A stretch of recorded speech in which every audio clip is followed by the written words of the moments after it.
On se retrouve aujourd'hui pour parler de la boîte à ennuis.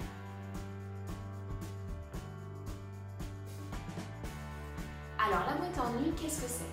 C'est un outil que j'ai mis en place à la maison pour répondre à cette fameuse question du « je m'ennuie, je sais pas quoi faire ». Vous l'avez très certainement entendu, c'est une problématique qui revient souvent, qui s'est beaucoup profilée pendant la période de confinement, notamment chez les personnes qui n'avaient pas forcément d'accès à l'extérieur ou pour qui le quotidien était particulièrement bouleversé. Dans notre cas, c'est un outil que j'ai mis en place début juin pour pallier à ces moments de grosse chaleur où mon plus grand ne pouvait pas aller jouer dehors puisqu'il faisait trop chaud.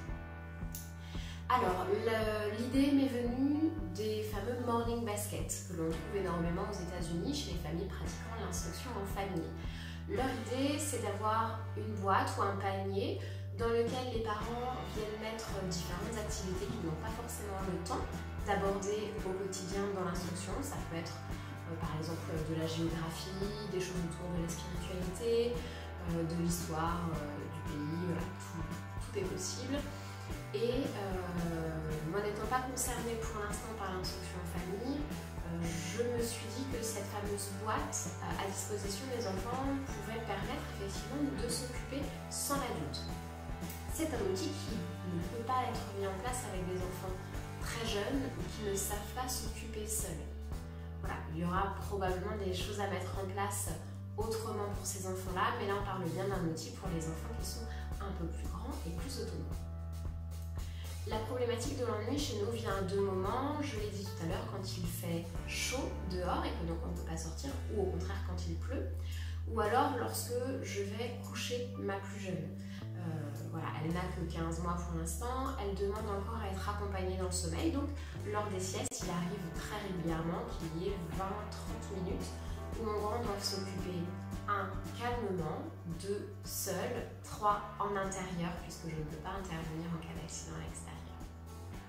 Donc, j'ai cherché à créer un outil et une boîte avec des activités qu'il puisse réaliser seul et à sa guise, mais qui ne soit pas non plus trop appétant et trop intéressant, tout simplement pour que son premier réflexe ne soit pas d'aller vers cette boîte, mais de chercher par lui-même quelle activité il a envie de faire.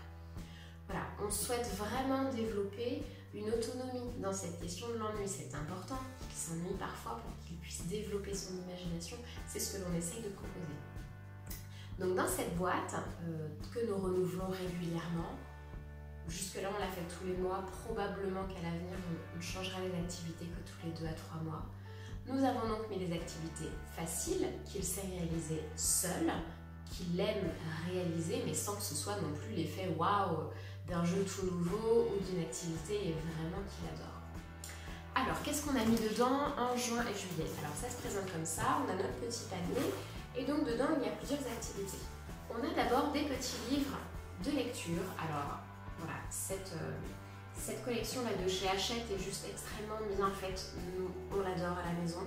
Elle permet vraiment de lire très facilement.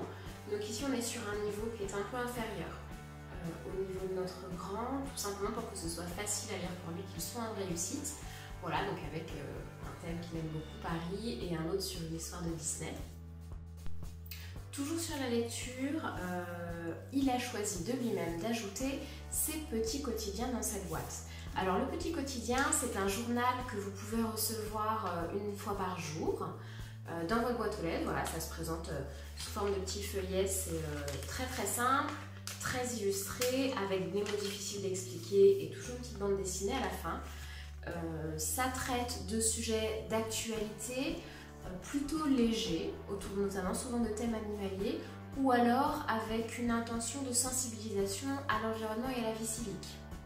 Voilà, donc c'est un petit support également de lecture qu'il aime beaucoup et auquel vous pouvez abonner votre enfant. Vraiment, le petit quotidien est à mettre entre toutes les mains, vous pouvez y aller les yeux fermés, c'est vraiment un outil intéressant.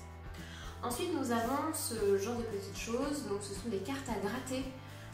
Voilà, ce sont des cartes noires et en fait vous grattez le motif pour faire apparaître de la couleur derrière.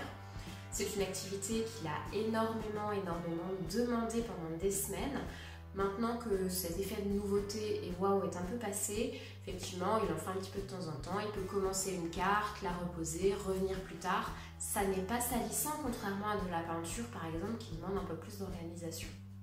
Donc, les cartes à gratter. Et enfin, il y a également donc, 2 grands cahiers qui étaient en fait ces cahiers de devoirs et de vacances de l'an passé. Il était en grande section et ses copains, eux, étaient en CP, ils avaient des devoirs, il avait envie de faire comme eux. Donc effectivement, il avait voilà, ces petits cahiers adaptés à son âge, estampillés Montessori.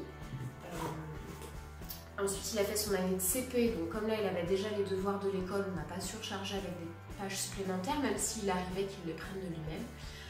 Donc voilà, pour le mois de juin et de juillet. Beaucoup de nouveautés vont arriver dans cette boîte pour notamment le mois d'août et le mois de septembre. Si ça vous intéresse, je vous ferai également une vidéo pour vous partager son contenu et donner des idées.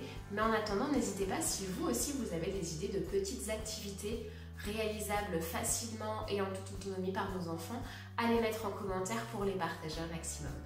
Je vous souhaite une belle journée et je vous dis à bientôt sur cette chaîne ou dans la vie réelle.